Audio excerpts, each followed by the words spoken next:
Here's something different. Our de facto tech correspondent, Anton Hill, went to E3, the big electronics extravaganza festival. I don't know what to call it. Expo. That's a good word. The Expo. That's what it actually is. Yeah. And he talked to a bunch of different people there. I apologize for the audio problems here. We did everything we could, Louis. I know you worked tirelessly trying to figure out a way to clean the audio up. This is what we have. We want to use this. It's something different. I think people might enjoy it. There's some interesting stuff here about emerging technologies. There is some interesting stuff here, and much of it you can hear. So check it out. All right, let's take a look. Hey, David and Louis. Anton outside of the LA Convention Center, E3. Already done a couple interviews, going to do a couple more. Been asking people about Trump. Lots and lots of fun. Hey, let's go check it out.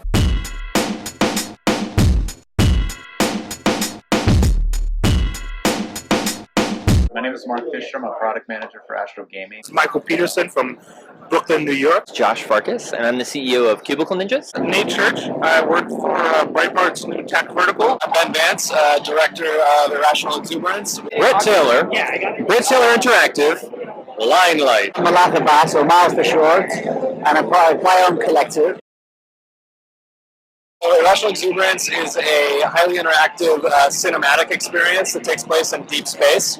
So you're dropped on an asteroid, you're a lone explorer, you're not told why you're there or what to do, and it's just left up to you to figure it out. We're trying to build something that's like really meant for VR, figuring out what VR is good at, and I find that if I want to build something that feels authentic and like a real place that I might go, just like in real life, nobody gives me goals, nobody says this is what you have to do, right? And so I kind of find when I'm in VR, I don't really want that either. A lot of people that I show it to, they really like that aspect of like, they get to explore it at their own pace and they get to kind of figure out what they can in that environment. And so I'm kind of setting up a lot of systems and kind of like a sandbox for you to explore and sort of construct your own goals. We try to do balanced, natural sound, not just for gaming, but also for other media such as music and movies. And so you're going to get nice, tight, clean bass and great mids, and obviously crisp highs. Limelight is an elegant, minimalist puzzle game. There's no filler. There's no fluff in the game. It's just great puzzles. This is my take on the game that's entirely lines. My purview is video games, basically any random geekery. That's what they call me. We have Killbox, which is a game about drone warfare.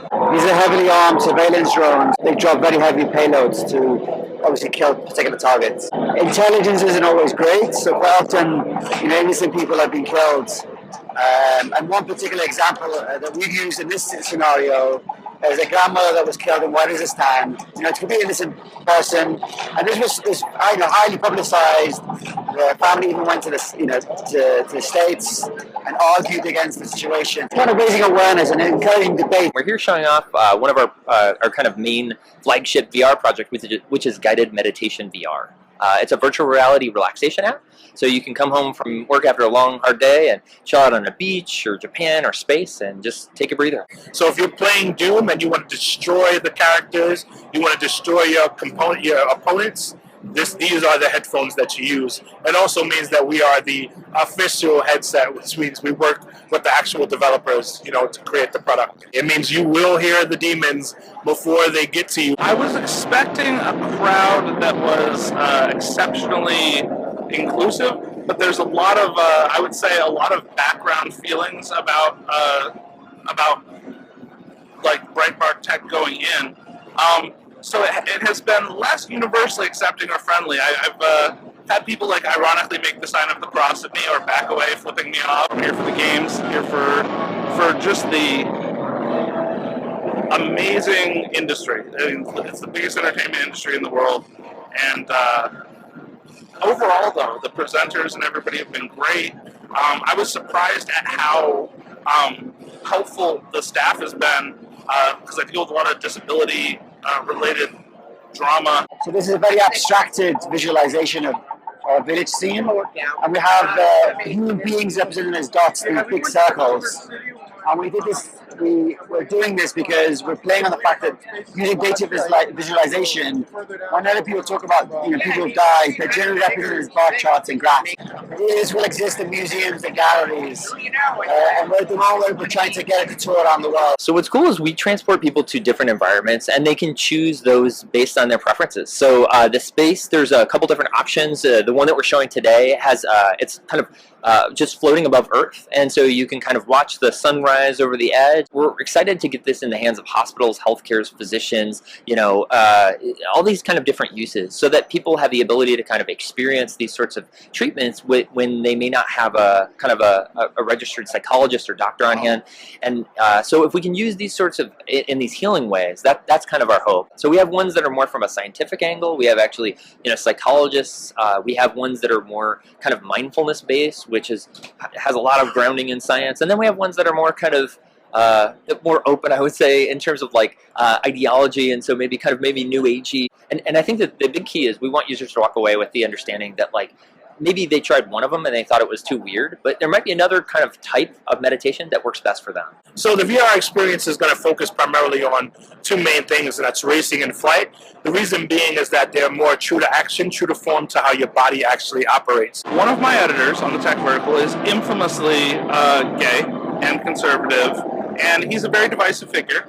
I think it's interesting that a lot of the people that I've met that have been from places that typically toe the line of inclusion and understanding have asked me if I have to do sexual favors to have my job. I'm just as willing to have a civil conversation with an outlet like Kotaku as I am with anybody else, because that's the whole point. The point is to get beyond the narratives and talk about the games and the industry that we love.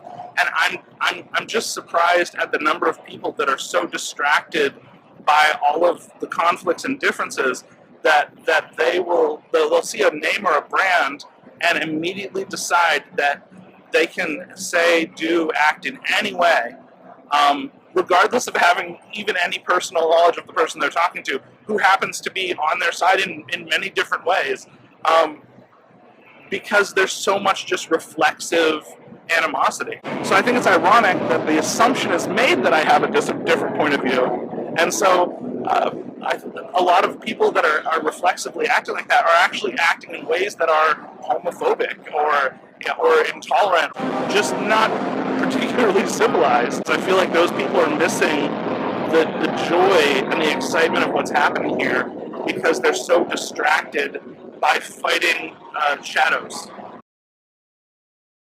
Yeah, so Online Light is going to be released October 4th for Steam and PlayStation 4. We're focusing on the HTC Vive and other platforms TBD.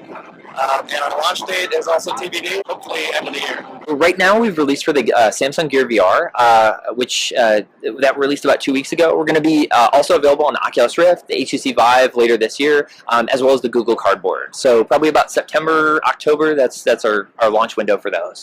Everything here is PC. You can also do console with our HOTAS, PS4. Our TX wheel is Xbox One and PC. Our T300RS is obviously PlayStation and PC. Breitbart.com/authors/nchurch. And on Twitter, it's at @get2 and church, get to church. There's 2 headsets available. One's for PS4 and for PC Mac, and the other one's an Xbox One, and that's also supported by PC Mac. The shirt that I'm wearing. The red sock sounds really interesting. I'd love to hear more. Somebody with Barstool, fruit salad. I really identify a lot with my name tag badge. I would have to go with Yorkshire Pudding. Hey, David and Lewis, NDV3, saw some good stuff, talked some good Trump. Thanks everybody for checking it out. DavidPakmanShow.com.